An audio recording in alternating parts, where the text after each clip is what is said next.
Welcome back ख़वातीन और हज़रात। क्या सदर मुशर्रफ के लिए सब अच्छा है? क्या जिस तरह वो चाहते थे सब कुछ उसी तरह हो रहा है, तरतीब पा रहा है? अगला सियासी मंजरनामा क्या हमारे सामने आया चाहता है? टेलीफोन लाइन पे मेरे साथ लाहौर से मुमताज साफी, तजिया निगार, फ्राइडे टाइम्स और डेली टाइम्स के एडिटर नजम सेठी साहब मौजूद हैं। नजम सेठी साहब, अस्सलाम वालेकुम। वालेकुम डॉक्टर साहब। नजम सेठी साहब, सदर general Pervez Musharraf heavy mandate के साथ, ये हैवी मैंडेट हमने पहले भी लफ्ज सुना हुआ है अपनी तारीख में, हैवी मैंडेट के साथ अब जैसे तैसे सदर मुंतखब हो गए अगले 5 साल के लिए। क्या उनके लिए अब रावी चैन ही चैन लिख रहा है इस वक्त? जीत तो गए हैं और अब आप देखिए ना, वो जीत गए हैं तो जो जश्न मना रहे हैं, कौन मना रहे हैं? पीपल्स पार्टी मना रही है, PMLQ मना रही है। मेरा ख्याल है मौलाना फजल भी जो है वो भी घर के कमरे के अंदर डट के वहाँ वो भी मनाएंगे, और फिर उधर MQM भी मना रही है।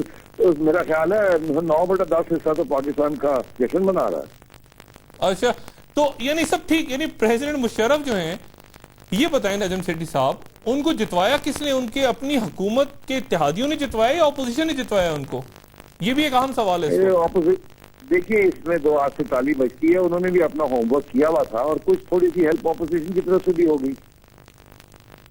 अच्छा, लेकिन अब क्या सूरत हाल है? अब सदर इंतजार करेंगे सुप्रीम कोर्ट के फैसले का, फिर उसके बाद तहरील होंगी असेंबलीज, फिर वो नया चीफ आएगा। अब क्या है आने वाले दिनों में?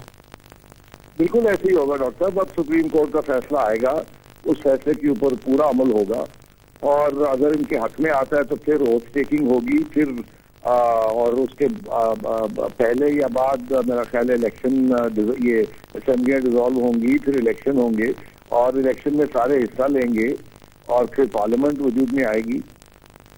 नजम सेठी साहब, ये जो बातचीत चल रही थी पीपल्स पार्टी के साथ, उसमें तो शराकत इक़्तिदार, कोई जमहूरी इक़्तिदार की बात, कोई 58(2)B, कोई इस तरह से कि आइंदा जो है वो अगर 58(2)B पे अमल हो तो उसको सुप्रीम कोर्ट भेजा जाए या पार्लियामेंट भेजा जाए, इस किस्म की बातों की तवक्को कर रहे थे। या थर्ड टाइम प्राइम मिनिस्टर की बात चले, वो भी एक बात थी कि क्यों पाबंदी लगाए अगर हुकूमत। ये बीच में ऑर्डिनेंस कहां से आ गया मुकदमात का? डॉक्टर साहब देखिए, सियासतदान तो 100/100 मांगते हैं, वो तो कोई चीज छोड़ते ही नहीं है।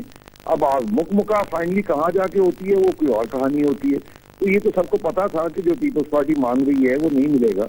जैसे सबको ये पता था कि PMLQ कहती है कुछ भी नहीं देंगे, और वो भी नाजायज थी, वो भी बात नहीं बननी थी। बात बननी भी थी और कहीं ना कहीं आके बात खत्म भी होनी थी, किनारे पे भी आनी थी। अब रह गई 1-2 बातें प्रेसिडेंट साहब के जो पावर्स हैं 58(2)B के, और फिर थर्ड टाइम प्राइम मिनिस्टर। अब ये अगली असेंबली आएगी, वहीं ये फैसले होंगे। मेरा ख्याल है कुछ पीपल्स पार्टी को गारंटीज मिल गई हैं कि प्रेसिडेंट साहब और PMLQ अपने वादे पे पीछे नहीं हटेंगे और इनको मौका देंगे कि अगर इनकी मेजोरिटी आती है तो फिर पीपल्स पार्टी का हक होगा अपना प्राइम मिनिस्टर बनाना, और उस वक्त कॉन्स्टिट्यूशनल अमेंडमेंट भी हो सकती है, कानून भी चेंज हो सकता है। जहां तक प्रेसिडेंट साहब के पावर्स की बात है, वो भी देखा जाएगा। अगर PMLQ जो है कमजोर हुई और PPP स्ट्रांग हुई तो फिर बहुत सी चीजें फिर से निगोशिएशन शुरू करनी पड़ेगी। तो वो देखा जाएगा जब वो यानी ये सारा जो सौदा है नजम सेठी साहब, ये सारा सौदा उधार पे हुआ है। नकद क्या मिला है इस वक्त? फौरी तौर पे नकद क्या हाथ आया है पीपल्स पार्टी के? अगर सब कुछ उधार पे गया आगे तो अभी फौरन क्या मिला है? ये ना, ऐसी बात नहीं है। पहली बात तो ये है कि पंजाबी इस्टेब्लिशमेंट है, पीपल्स पार्टी के खिलाफ हमेशा वो पंजाबी इस्टेब्लिशमेंट रही है। अब पहली दफा ऐसा मौका आया है कि पीपल्स पार्टी जो है उसकी पंजाबी इस्टेब्लिशमेंट के साथ कोई बातचीत चली है। हमेशा पंजाबी इस्टेब्लिशमेंट ने पंजाबी पॉलिटिशियंस को ही सपोर्ट किया है, और ये एक अच्छी सियासी टैक्टिक थी कि पंजाबी इस्टेब्लिशमेंट के साथ पीपल्स पार्टी की अब बातचीत बन गई है, और वो भी एक इस्टेब्लिशमेंट की पार्टी हो गई है। पहले वो सिक्योरिटी रिस्क थी, अब वो बिल्कुल सिक्योरिटी रिस्क नहीं है। ये नजम से प्रोग्राम का बकिया हिस्सा आप देख सकेंगे इस न्यूज ब्रेक के बाद। मौलाना साहब को जरा थोड़ा सा मुश्किलात जरूर आएंगे। मौलाना साहब बिल्कुल इंतहा पसंद नहीं है, वो जरूर बिल्कुल वो मजहब की सियासत जरूर करते हैं, मगर बहुत ही प्रैग्मेटिक इंसान है। वो असली माना जो सेकुलरिज्म का है वो तो मौलाना साहब को समझ आती है उस बात की। लोग समझते हैं सेकुलरिज्म का मतलब है लादीनियत। बिल्कुल सेकुलरिज्म का मतलब लादीनियत नहीं है। सेकुलरिज्म का मतलब